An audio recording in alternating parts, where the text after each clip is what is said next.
All right, we have now dropped the drive line.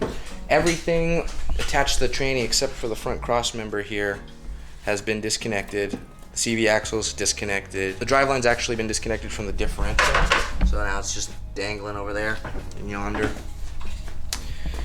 And so we're gonna plan to drop the steering rack with the cross member all at once with the tranny, just one big thing down all at once. So that'll be the next step.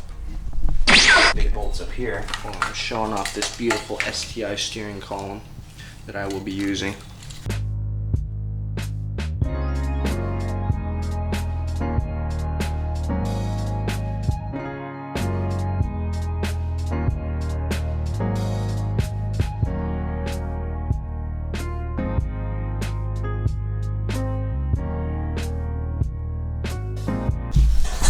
Okay, I'm going to take the time here and present the history of this wheel before it's destroyed because it's a testament to rusty lug nuts. I showed it before, here it is.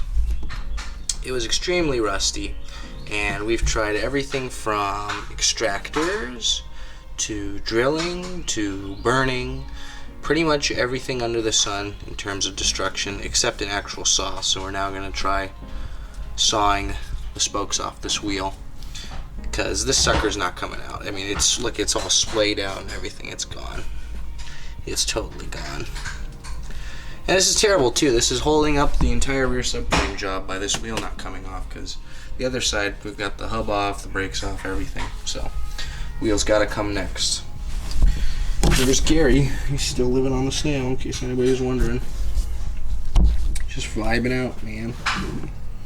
Just chilling.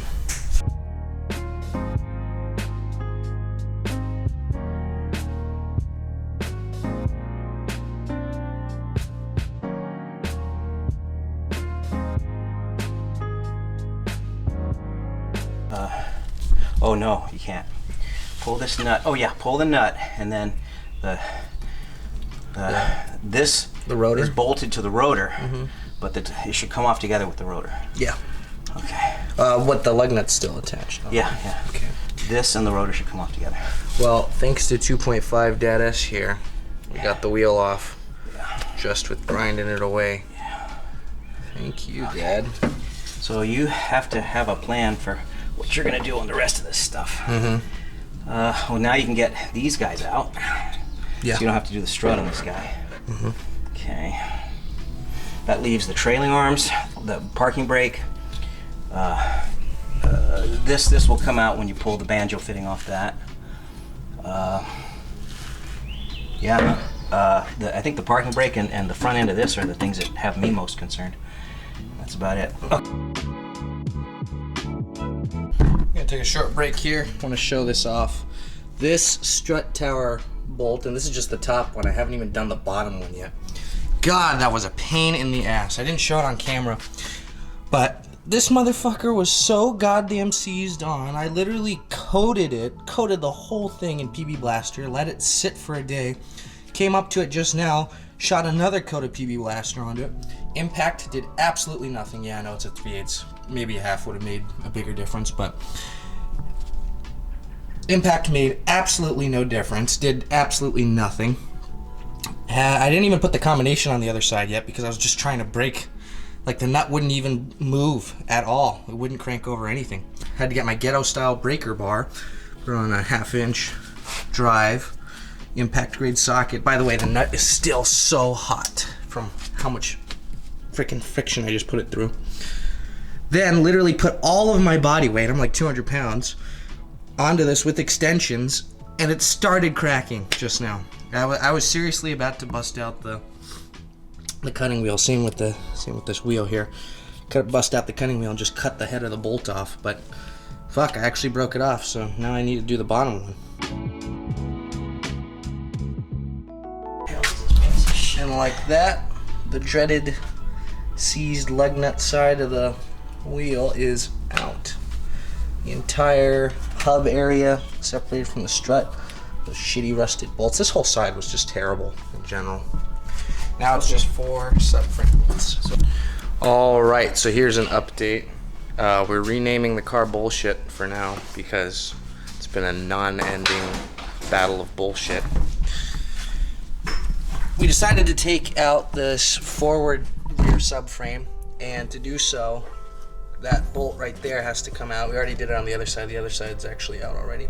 This bolt's been stripped out probably by the press nut. The nut inside the body came loose from its welding. Yeah. So the nut's spinning freely. So it's spinning freely, and it's not coming out. So we're gonna cut a window out right here and hammer it out, tap it out, rip it out. We'll get a big wrench up on top, and I'll hold the wrench on top while you impact on the bottom. Mm-hmm. And if the impact can't handle it, then we just get 2 breaker bars and keep turning it until we get it free. Other than that, it is just 4 rear subframe bolts, and the whole thing just drops.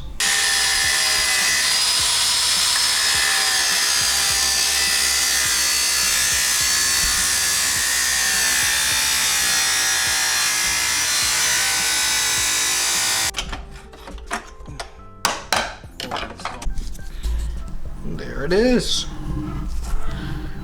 Our little problem. Not so little.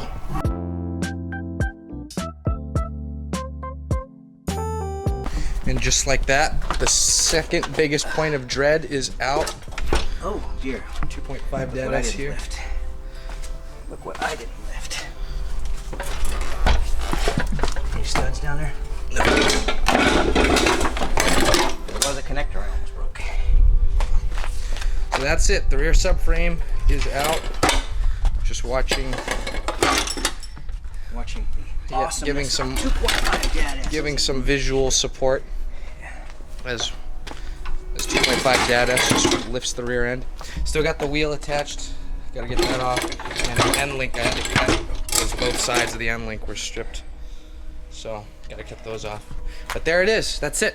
There's nothing left in the STI now. So the next point is to remove the STI, replace it where uni will go, and then uni gets stripped down.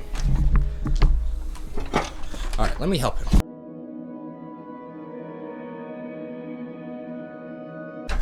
Wow. What a pain in the ass. This is it, isn't it, for a garage style swap? Yeah. If a normal human being like us wants to do this, this is the amount of space we have: 2 full garage bays with, what, 2 entire walls filled out with just Subaru stuff, like just from this swap alone. Yeah. And this is, I don't know, would you mark this as the halfway point? Like we are here at the halfway point now? I would say saying that would jinx it. Yeah, and honestly, I'd say we're still not halfway. But God, this is just a pain. A pain. Yeah, so get the shell towed away. Just get it out of our sight so we never have to see it again. Alright, so finally got the iWire package back. They actually sent 2 boxes. And I remember I got a bunch of stuff, but I don't remember everything that I got, so I'm just gonna unbox here. Obviously the harness is in that one, so I'm curious to what's in the skinny one.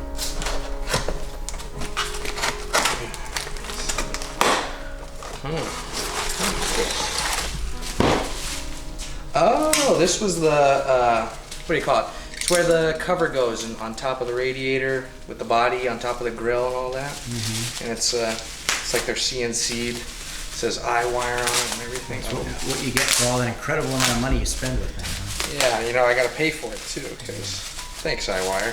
Thanks Brian at iWire. That's pretty nice. Yeah, I saw Very it. nice. I just went with it. The only thing on this one. Because I remember I got a bunch of stuff. I went and bought, I got their placard that shows me what build number I am. I got a t-shirt. And then the DCCD spider control, which is like their most expensive option for the DCCD. Mm-hmm. Love the tape, by the way. It's iWire tape. Oh it's my God. iWire tape. Ooh, I build number 1660. See how Damn, that's a lot of STIs. Is there any old? Yeah, I can see a little bit. Sheathing I can see a little bit. Like, look at the tape on the dirt there. So it looks kind Still of like pretty clean. semi-factory, semi-custom. T-shirt, nice. Okay, I don't have enough T-shirts. I'll take your iWire t-shirt. Oh, is this the fuel regulator? No, wait, what is this? Might be. Looks like a. They got the phone number too on there. Yeah, I think that is the That is. That's what I remember. Yeah, because they taped over the orange Denso sticker. What's this? Nice. This is my biggest complaint about my car is that the throttle pedal is too far away from the brake pedal. So when you do a heel toe downshift, it's pretty awkward. Like the pedals are just far enough to where it feels unsafe to do it. So what is it? This is the throttle pedal relocator. Moves it about like, not an inch, but almost an inch to the left, so it's much closer to the brake pedal. Thought about it. Yeah. What's this? So now when you let an old person like me drive your car, I have pedal confusion. You get pedal confusion. I you drive crash it the whole through the nail salon's front window. Yeah. Oh, isn't this sweet? Ray, thank you for choosing iWire to help with your project. If there is ever any need for anything, please ask the iWire crew. There's the placard. Okay. Put that in the car. You put it in front of your shift boot. What's your build number? I am number 1660. Oh, and it's CNC'd in.